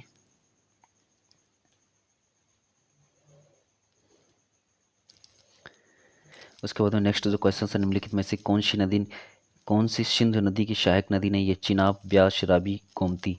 ठीक है, आपसे विद्यार्थी जरूर बताएगा। ठीक है, इसका राइट आंसर जरूर बता सकते हैं, क्योंकि अभी पिछले क्वेश्चन में मैंने बताया है। ठीक है, यहाँ पे जैसे देखिए, मैंने गोमती को जो बताया है, गोमती कौन सी है? गोमती जो है ये गंगा की सहायक नदियाँ हैं। ठीक है, गोमती है, ये गंगा की सहायक नदियाँ हैं। ये बाएं तरफ की नदियाँ हैं। कौन कौन सी मैंने बताया? बाएं तरफ की नदियाँ रामगंगा, रामगंगा, ठीक है, गोमती हो गया, घाघरा हो गया, गंडक, कोसी। ठीक है, महानंदा, मैंने ये गंगा की बाएं तरफ की नदियों को मैंने बताया है। ठीक है, इसलिए किसका हो जाएगा? गंगा की सहायक नदियाँ हो जाएगी। ठीक है, और उसके बाद चिनाब, ब्यास, रावी, ठीक है, सतलज हो गया, ब्यास हो गया। ठीक है, ये सभी किसकी हैं? ठीक है, चिनाब, ब्यास, रावी, ठीक है, झेलम, सतलज, ये सभी किसकी हैं? ये सिंध की सहायक नदियाँ हैं। कौन कौन सी हैं? चिनाब हो गया, ब्यास हो गया, रावी हो गया। ठीक है, उसके बाद में क्या आ जाता है हमारा? सतलज। उसके बाद में हमारा सतलज आ जाता है। सतलज के बाद में हमारा क्या आ जाएगा? झेलम। ठीक है, ये सिंध की सहायक नदियाँ हैं। कौन कौन सी हैं? ठीक है, चिनाब, ब्यास, रावी, सतलज, झेलम। ठीक है, ये सिंध की सहायक नदियाँ हैं। उसके बाद में सिंध नदियों के बारे में थोड़ा सा बात कर लेते हैं। ठीक है, सिंध की ये सहायक नदियाँ हैं, पांचों नदियाँ हैं। ठीक है, यहाँ पे कौन कौन सी सिंध की सहायक नदियाँ है ना? चिनाब हो गया, ब्यास हो गया, रावी हो गया, झेलम हो गया, सतलज हो गया। ठीक है, ये सिंध की सहायक नदियाँ हैं। उसके बाद नेक्स्ट हम बात करते हैं सिंध के बारे में। ठीक है, सिंध की अगर हम बात करें, ठीक है, सिंध नदी का जो उद्गम है कहाँ से हुआ? उद्गम किस ग्लेशियर से हुआ? ठीक है, उद्गम किस ग्लेशियर से हुआ? ठीक है, उद्गम किस ग्लेशियर से हुआ? उसके बाद में किस पर्वत श्रेणी से निकलती है?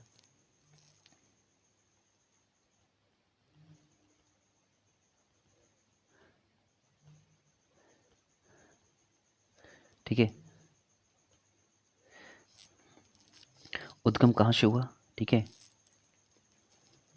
उद्गम किस ग्लेशियर से हुआ, ठीक है, उद्गम किस ग्लेशियर से हुआ। उसके बाद में यहाँ पे है किस पर्वत श्रेणी से निकलती है, किस पर्वत श्रेणी से निकलती है, जो हमारा सिंध नदी है किस पर्वत श्रेणी से निकलती है।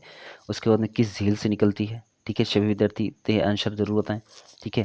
देखिए मैं अगर यहाँ पे सिंध नदी की बात करता हूँ, ठीक है, सिंध नदी जो है किस ग्लेशियर से निकलती है, ठीक है, तो चेमायुंगडुंग ग्लेशियर से निकलती है। कहाँ से निकलती है, चेमायुंगडुंग ग्लेशियर से निकलती है, चेमायुंगडुंग ग्लेशियर से निकलती है, ठीक है। झेलम जो ये सिंध नदी है किस ग्लेशियर से निकलती है, चेमायुंगडुंग ग्लेशियर से निकलती है।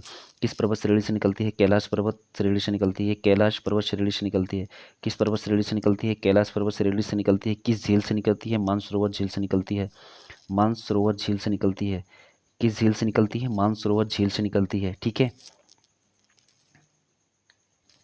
उसके बाद में ये जो हमारा है, ठीक है, सिंध नदी है मुहाना कहाँ पे बनाती है, ठीक है, सिंध नदी जो है मुहाना कहाँ पे बनाती है, सिंध नदी मुहाना कहाँ पे बनाती है, ये अरब सागर में बनाती है। सिंध नदी मुहाना कहाँ पे बनाती है, अरब सागर में बनाती है। मुहाना कहाँ पे बनाती है, ये अरब सागर में अपना मुहाना बनाती है, ठीक है।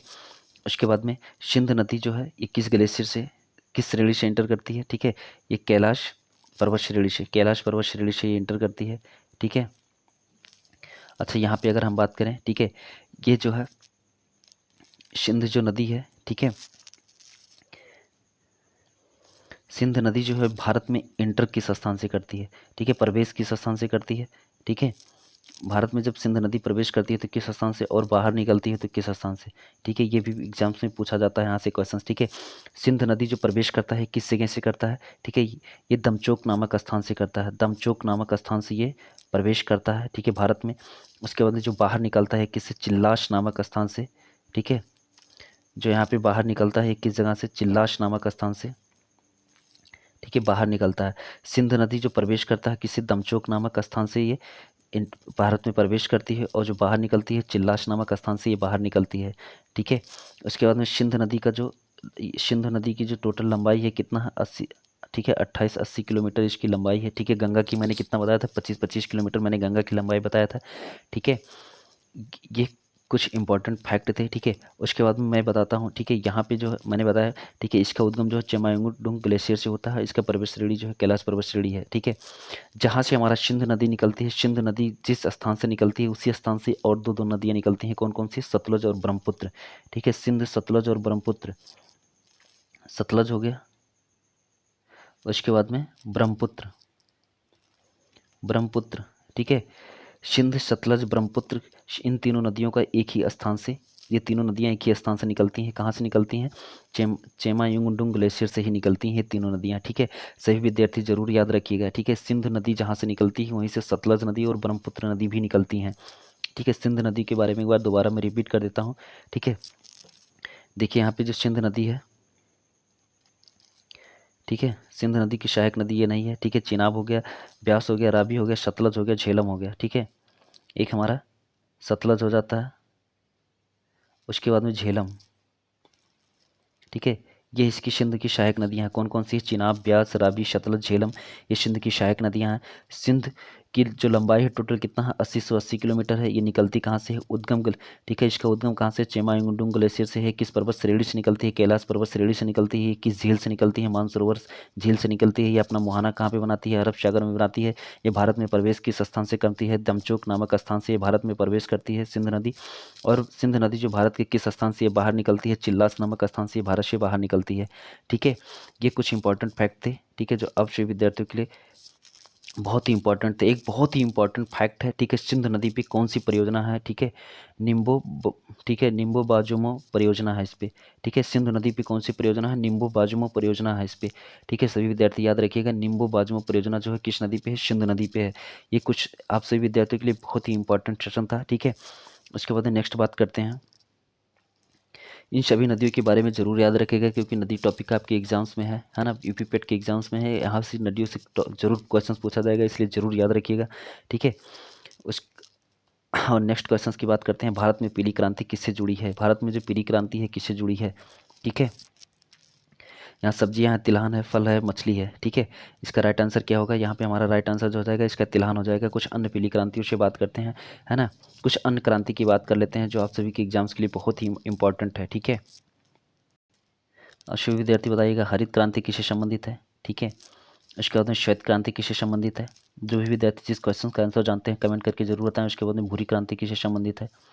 ठीक है, उसके बाद में रजत क्रांति किससे संबंधित है। ठीक, उसके बाद में लाल क्रांति किससे संबंधित है। उसके बाद में गुलाबी क्रांति किससे संबंधित है। ठीक है, देखिए यहाँ पे मैं आप सभी विद्यार्थियों का आंसर बता देता हूँ। ठीक है, यहाँ पे जो हरित क्रांति है हमारे किससे संबंधित है, खाद्यान्न से संबंधित है। किससे है, खाद्यान्न से संबंधित है। ठीक है, जो हरित क्रांति किससे संबंधित है, खाद्यान्न से संबंधित है। श्वेत क्रांति किससे संबंधित है, ये दुग्ध से संबंधित है। ठीक, उसके बाद में हमारा जो भूरी क्रांति है किससे संबंधित है। भूरी क्रांति जो है किससे संबंधित है, हमारा भूरी क्रांति जो हमारा कोको से संबंधित है। ठीक है, काको से संबंधित है। ठीक है, भूरी क्रांति जो किससे संबंधित है, हमारा काको से संबंधित है। उसके बाद में रजत क्रांति जो है अंडा और ठीक है कुटकुट से संबंधित है। कुक्कुट से संबंधित है, अंडा और कुक्कुट से संबंधित है। उसके बाद में लाल क्रांति जो है किससे संबंधित है। लाल क्रांति जो हमारा ये टमाटर से संबंधित है। लाल क्रांति किससे संबंधित है, ये टमाटर से संबंधित है। उसके बाद गुलाबी क्रांति किससे संबंधित है, ये झींगा प्याज ठीक है और औषधि से संबंधित है। ठीक है, ये किससे संबंधित है, ये झींगा प्याज और औषधि से संबंधित है। ठीक है, झींगा प्याज और औषधि से संबंधित है। उसके बाद में कुछ अन्न की बात कर लेते हैं। ठीक है, यहाँ पे जो बादामी क्रांति है किससे संबंधित है। ठीक है, बादामी क्रांति किससे संबंधित है। उसके बाद में सुनहरी क्रांति किससे संबंधित है। सभी विद्यार्थी जरूर बताइएगा सुनहरी क्रांति किससे संबंधित है। गोल क्रांति किससे संबंधित है। ठीक है, उसके बाद में रजत क्रांति किससे संबंधित है।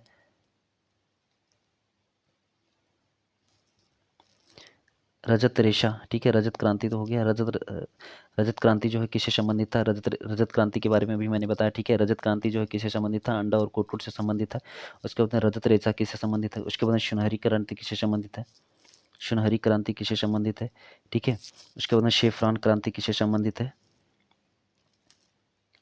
शेफरान क्रांति किससे संबंधित है। ठीक है, उसके बाद में बताइए ग्रेसलेटी किससे संबंधित है। ग्रेसलेटी क्रांति किससे संबंधित है। ठीक है, उसके बाद में हरिशचोना क्रांति किससे संबंधित है। हरिशचोना क्रांति किससे संबंधित है। ठीक है, उसके बाद में बताइएगा मूक क्रांति किससे संबंधित है। ठीक है, उसके बाद में इंद्रधनुष क्रांति किससे संबंधित है। ये जितने भी अगर क्रांति से क्वेश्चंस पूछे जाएंगे तो इससे बाहर कुछ नहीं आएगा, क्योंकि मैंने जितने भी क्रांति थे मैंने सारे के बारे में बता दिया। ठीक है, सभी विद्यार्थी इसलिए इसको बहुत ध्यान से देखिएगा। ठीक है, यहाँ पे देखिए जो बादामी क्रांति है किससे संबंधित है। बादामी क्रांति जो है मसाला से संबंधित है। किससे संबंधित है, मसाला से संबंधित है। उसके बाद में जो हमारा सुनहरी क्रांति है। ठीक है, सुनहरी क्रांति किससे संबंधित है, ये फल और शहद से संबंधित है। फल और शहद से संबंधित है। ठीक, उसके बाद में हमारा जो गोल क्रांति है किससे संबंधित है, ये आलू से संबंधित है। गोल क्रांति किससे संबंधित है, आलू से संबंधित है। रजत रेशा जो है किससे संबंधित है, कपास से संबंधित है। देखिए रजत जो है ये रजत अगर क्रांति के बारे में आ जाए अंडा और कुटकुट से, अगर रजत रेशा आ जाता है तो कपास से संबंधित है। उसके बाद में जो हमारा सुनहरी है जो किससे है, ये हमारा जूट से संबंधित है। ठीक है, उसके बाद में शेफरान जो हमारा किससे संबंधित है, शेफरान जो हमारा केसर से संबंधित है।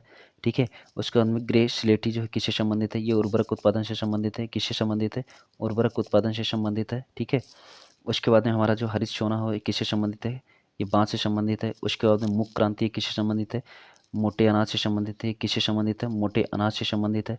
ठीक है, उसके बाद में इंद्रधनुष जो है सभी क्षेत्र के उत्पादन में वृद्धि करने के लिए संबंधित है। ठीक है, सभी क्षेत्र के उत्पादन में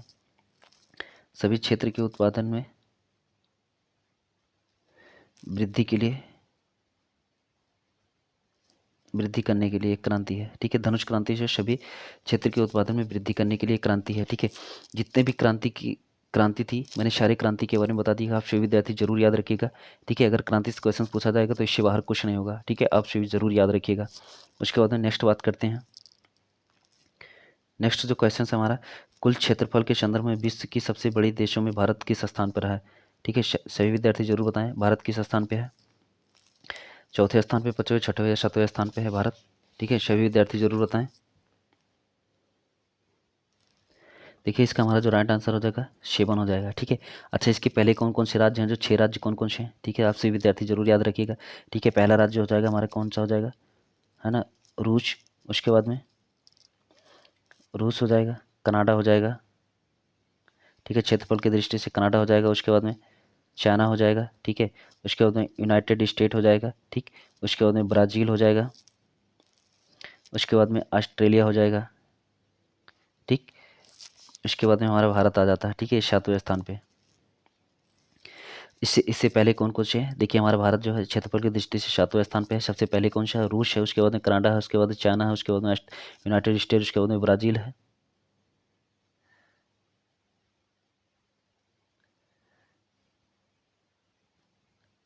ठीक।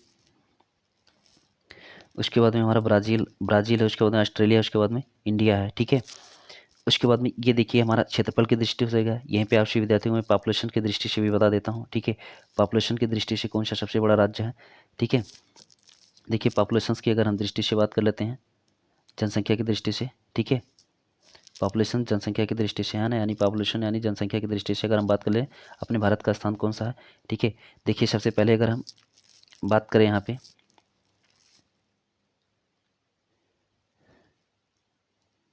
तो यहाँ पे हमारा क्या आ जाता है? चाइना। सबसे पहले क्या आ जाता है? चाइना आ जाता है। उसके बाद में इंडिया आ जाता है, ठीक है। हमारा जो भारत है पॉपुलेशन की दृष्टि से दूसरे स्थान पे है, ठीक है। पहले सबसे पहले क्या है? चाइना है। उसके बाद में दूसरा क्या है? भारत हो जाता है, ठीक है। उसके बाद में नेक्स्ट क्वेश्चन की बात करते हैं। नेक्स्ट जो क्वेश्चन है हमारा, निम्नलिखित में से किस पहाड़ी पर पूर्वी घाट पश्चिमी घाट से मिलती है, ठीक है। पालनी पहाड़ी, महेंद्रगिरी पहाड़ी, नीलगिरी पहाड़ी, शिवराय पहाड़ी, ठीक है। सभी विद्यार्थी जरूर बताएं।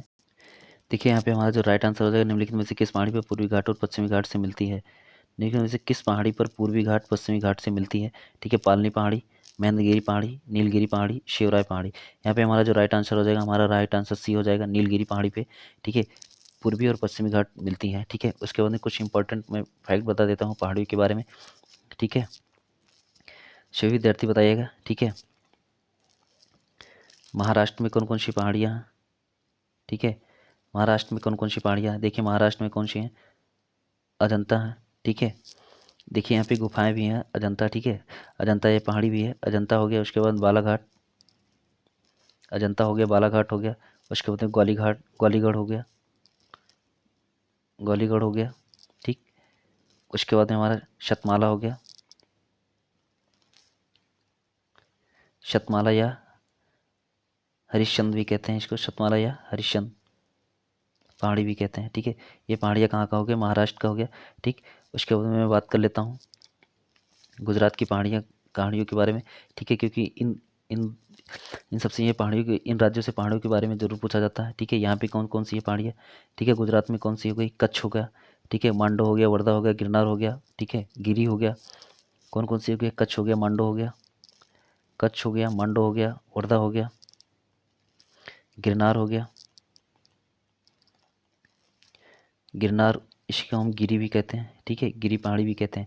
ये सभी पहाड़ियाँ हो गई। ये महाराष्ट्र की अजंता हो गया, बालाघाट हो गया, ग्वालियर हो गया, ठीक है। सॉरी, ग्वालीगढ़ हो गया। उसके बाद सतमाला व हरिश्चंद्र पहाड़ी भी कहते हैं, ठीक है। ये महाराष्ट्र की हो गई। महाराष्ट्र की कौन कौन सी पहाड़ियाँ? अजंता, बालाघाट, ग्वालीगढ़, सतमाला। उसके बाद में हरिश्चंद्र पहाड़ी भी है, ठीक है। उसके बाद में गुजरात में जो है कच्छ पहाड़ी, मांडो, वर्धा, गिरनार व गिरी पहाड़ियाँ हैं, ठीक है।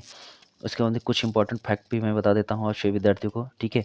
यहाँ पे बताइएगा, अमरकंटक से कौन सी नदी निकलती है, ठीक है। अमरकंटक से कौन सी नदी निकलती है? अमरकंटक से कौन सी नदी निकलती है? ब्रह्मगिरी से कौन सी नदी निकलती है?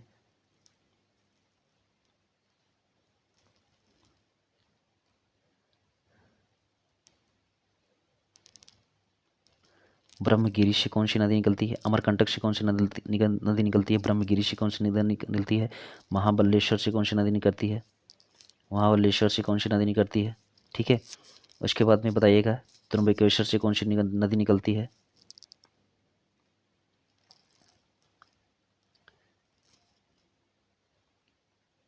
त्र्यंबकेश्वर से कौन सी नदी निकलती है? उसके बाद में सियावा पहाड़ी से कौन सी नदी निकलती है, ठीक है।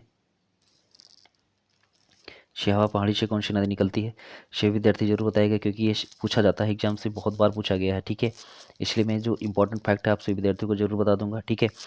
उसके बाद में यहाँ पे देखिए, अमरकंटक से कौन सी दो नदी निकलती हैं? कौन कौन सी निकलती हैं? एक नर्मदा निकलती हैं। कौन सा निकलता है? नर्मदा और सोन नदियाँ कहाँ से निकलती हैं, ठीक है। नर्मदा और सोन कहाँ से निकलती हैं? अमरकंटक से निकलती हैं। उसके बाद में ब्रह्मगिरी जो कहाँ से निकलती हैं? कावेरी से निकलती हैं।